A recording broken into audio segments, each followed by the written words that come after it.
স্মৃতিসৌধে গিয়েছেন শ্রদ্ধা নিবেদন করতে। সেই শ্রদ্ধা নিবেদন সম্পর্কে আসলে কি বলবেন? তারা এই প্রথমবার মনে হয় আচ্ছা, না, এ বিষয়ে তো আমি স্ট্রেট একটি কথা বলেছি আজকে, যে জামাতে ইসলাম এবং ইসলামী ছাত্র শিবির এই সর্বশেষ 1 বছর ধরে তারা বিগত 50 বছর অধিক সময় তারা যে অস্বীকার করে এসেছে এবং ভিন্নভাবে এই ইতিহাস বিকৃত করেছে বিভিন্নভাবে, এবং ভিন্ন নেগেটিভ দাঁড় করানোর চেষ্টা চালিয়েছে, যে তারা যুক্তি দাঁড় করেছে জামাত ইসলাম নাকি জড়িত না, তাদের নেতাকর্মীরা নাকি এই মুক্তিযুদ্ধকালীন তাদের নাকি মানে কোনো প্রকার আল বদর আল শামসের সাথে কোনো সম্পৃক্ততা ছিল না। তো এই ধরনের মিথ্যাচার জাতির সামনে করেছে, স্টিল নাও সে ধরনের মিথ্যাচার করে তারা কিন্তু আহ এই স্মৃতিসৌধে যাচ্ছে।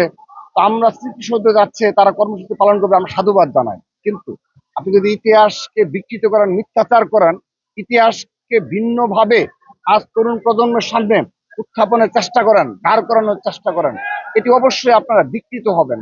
আমি মনে করি তাদের এই কার্যকলাপ দ্বারা জুলাই আগস্ট গণঅভ্যুত্থানের স্পিড পরিপন্থী, এবং অবশ্যই একটি সময় আওয়ামী লীগও এই জামাতের পথ অনুসরণ করে জুলাই আগস্ট গণঅভ্যুত্থানের ইতিহাসকেও তারা ভুলভাবে জাতির সামনে উত্থাপন করবে, ইতিমধ্যে করা শুরু করেছে। তো তাদের আদর্শ হলো জামাতে ইসলাম। জামাত ইসলাম যদি 1971 সাল নিয়ে, যেখানে লক্ষ লক্ষ শহীদ হয়েছে, মা বোনরা ইজ্জত হারিয়েছে এবং পঙ্গুত্ব বরণ করেছে এবং সারা বিশ্বে এটা গণহত্যা হিসাবে স্বীকৃতি পেয়েছে, সেই ইতিহাসকে যদি তারা এভাবে বিকৃত করতে চায়, স্বাভাবিকভাবে আওয়ামী লীগও কিন্তু সেই প্রচেষ্টা অব্যাহত রেখেছে। সেজন্য আমরা তাদের প্রতি আহ্বান জানাবো, তারা ইতিহাসের সত্যতা স্বীকার করবে এবং একটি সুস্থ ধারার বাংলাদেশ বিনির্মাণে এক এবং ঐক্যবদ্ধভাবে আমরা কাজ করব। যৌক্তিকভাবে সমালোচনা তুলে ধরবো, কিন্তু অযৌক্তিকভাবে মব ক্রিয়েট করা, বাংলাদেশের স্বাধীনতা সার্বভৌমত্ব বিনষ্ট করা এবং বাংলাদেশের স্থিতিশীলতা বিনষ্ট করার কোনো কার্যকলাপে তারা অংশগ্রহণ করবে না, আমি সেই প্রত্যাশা রাখছি।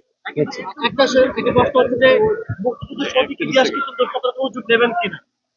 এটি তো আমাদের ছাত্র দলের কোনো বিষয় না। আমি আশা রাখছি অবশ্যই নতুন যে সরকার গঠিত হয়েছে তারা অবশ্যই এই বিষয়ে তারা যথোপযুক্ত সিদ্ধান্ত গ্রহণ করবে, নতুন পদক্ষেপ গ্রহণ করবে। কিন্তু অবশ্যই আমি মোটামুটি নিশ্চয়তা দিচ্ছি যে নতুন ভাবে কোনো প্রকার নতুন নেগেটিভ দাঁড় করানো, ইতিহাস বিকৃতি এই সরকার দ্বারা ঘটবে না।